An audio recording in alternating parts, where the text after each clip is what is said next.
আসসালামু আলাইকুম প্রিয় সকল প্রবাসী ভাইদেরকে। তো আমি আমিনুল বিডি ব্লগ থেকে আবারও নতুন ভিডিও নিয়ে চলে এলাম। আজকের যে ভিডিওটি আমাদের 10 দফা নিয়ে। তো আশা করব এই প্রবাসী যে সকল ভাইয়েরা আছেন তাদেরকে একটাই অনুরোধ যে ভিডিওটি অবশ্যই লাইক কমেন্ট শেয়ার করে পাশে থাকবেন ভাই। শুধু আমার একার জন্য না, এটা সকল প্রবাসীর জন্য। এই ভিডিওটি হতে চলেছে সকল প্রবাসীদের জন্য। তো এক নম্বরে হচ্ছে যে আমাদের বিগত পূর্বে বিমানবন্দর থেকে অসম্মান সহিত করা হতো বা পূর্বে আমাদের সাথে যে খারাপ বা হয়রানি করা হতো, এক নম্বরে তা বন্ধ করতে হবে। আমাদের সম্মান দিয়ে আমাদের সম্মানের সহিত যাতে আমাদের রিসিভ করে এরকম ব্যবস্থা করতে হবে। 2 নম্বর হচ্ছে প্রবাসীদের ভোটার পরিচয় অধিকার প্রবাস থেকেই দিতে হবে। ভাই আমরা অনেকেই আছি বিদেশে, কাগজপাতি থাকে না, অনেক সময় অনেক ঝামেলা থাকে যার জন্য দেশে যাওয়া হয় না বা ভোটার আইডেন্টি কার্ড করা হয় না। তো আমি বলবো যে আমাদের যে সকল প্রবাসী বিদেশে আছে যার ভোটার কার্ড হয় নাই, তার ভোটার কার্ডের অধিকার নিশ্চিত করতে হবে এবং কি তার ভোটার কার্ড তার কাছে পৌঁছিয়ে দিতে হবে। 3 নম্বর হচ্ছে প্রবাসীদের মৃতদেহ রাষ্ট্রীয় খরচে দেশে আনতে হবে। অনেকেই আছে, অনেক ভাই মারা যায়, তার লাশটি আনতে অনেক সময় লেগে যায় শুধু টাকার জন্য। আমি বলবো সরকারের কাছে যে সরকার আমাদের এই মৃতদেহ যাতে তার নিজ খরচে, সরকারের নিজ খরচে দেশে আনা হয় এবং সম্মানের সহিত। তো 4 নম্বর যে বিষয়টি, নির্দিষ্ট সময় আমরা প্রবাসে থাকলে আমাদের পেনশনের ব্যবস্থা করতে হবে। এটা কিন্তু অনেক গুরুত্বপূর্ণ একটি কথা। কারণ কি আমরা অনেক দিন যাবৎ বিদেশ করি, অনেক আছে 20 বছর 25 বছর 30 বছর বিদেশে কাটিয়ে দেয়, দেশে যে কাজ করতে পারে না, তার জন্য পেনশনের সুব্যবস্থা করতে হবে। এটা হলো 4 নম্বর। তো যারা 5 নম্বর হচ্ছে প্রবাসীদের সুরক্ষা ব্যবস্থা করতে হবে।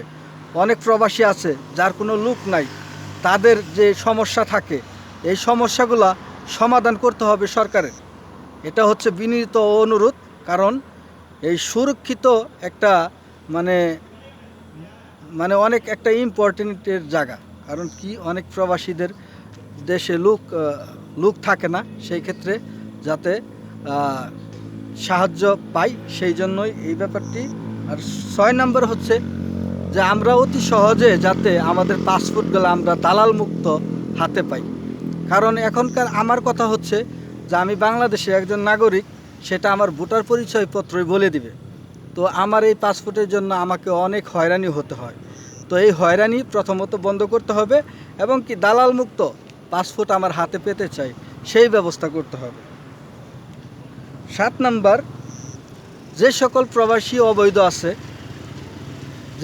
প্রবাসী অবৈধ আছে তাকে সুনিশ্চিত করে এবং তাদের কাগজপাতি করে দিতে হবে। এটা সরকারের দায়িত্ব এবং বাংলাদেশের দূতাবাসের দায়িত্ব, এবং কি সরকার আদেশ দিলে সবই করা সম্ভব। তো সেই ক্ষেত্রে আমি বলবো যারা অনেকেই টাকার জন্য এই যে বৈধ হতে পারতেছেন না,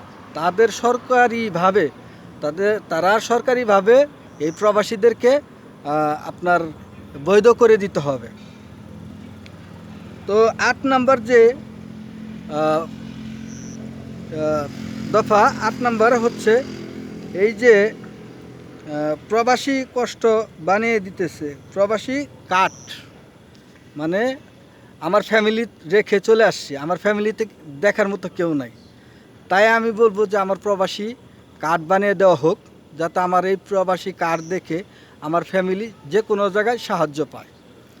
এবং 9 নম্বর যে এখন বর্তমানে 2% দেওয়া হয়, যেটা আমরা বলি যে ব্যাংকে টাকা ছাড়লে আমাদের 2% দেওয়া হয়, সেটাকে দ্বিগুণ করে 5% করা হোক। প্রমোদনা, এটাকে বলে প্রমোদনা।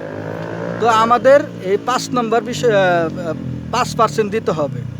এবং কি আমরা যে সকল প্রবাসী বিদেশে আছি তাদেরকে সুদমুক্ত ঋণ দিতে হবে। আমাদের অনেক সমস্যা, অনেক কাজে লাগানোর জন্য আমাদের সুদমুক্ত ঋণ দিতে হবে। এটা সরকারের কাছে বিনীত অনুরোধ। কারণ আমরা একটা ঋণ নিয়ে অনেক কিছু করতে পারবো, অনেকেই বিদেশ আসতে পারে না, অনেকেরই ফ্যামিলিতে একজন গেছে আরেকজন নেওয়ার জন্য ঋণ তোলা লাগে। তো সেই ক্ষেত্রে বলবো যে প্রবাসীদেরকে সুদমুক্ত ঋণ দিতে হবে। এই হলো আমার 10টি আজকের দফা। এই 10 দফা আমাদেরকে দিতে হবে সরকারের কাছে। নতুন সরকার এবং নতুন উপদেষ্টার কাছে আমাদের বিনীত অনুরোধ, যাতে আমাদের প্রবাসীদের 10 দফা সে মানে করে কার্যকর করে। তো আজকের ভিডিওটি এই পর্যন্তই। ভিডিওটি অনেক বড় হয়ে গেছে। আশা করব যে আপনারা ধৈর্য সহকারে শুনে এবং কি আমার সাথে একমত হয়ে অবশ্যই সাপোর্ট, লাইক, কমেন্ট, শেয়ার করে পাশে থাকবেন। আজকের মতো আমি আমিনুল এখানেই বিদায়। আসসালামু আলাইকুম।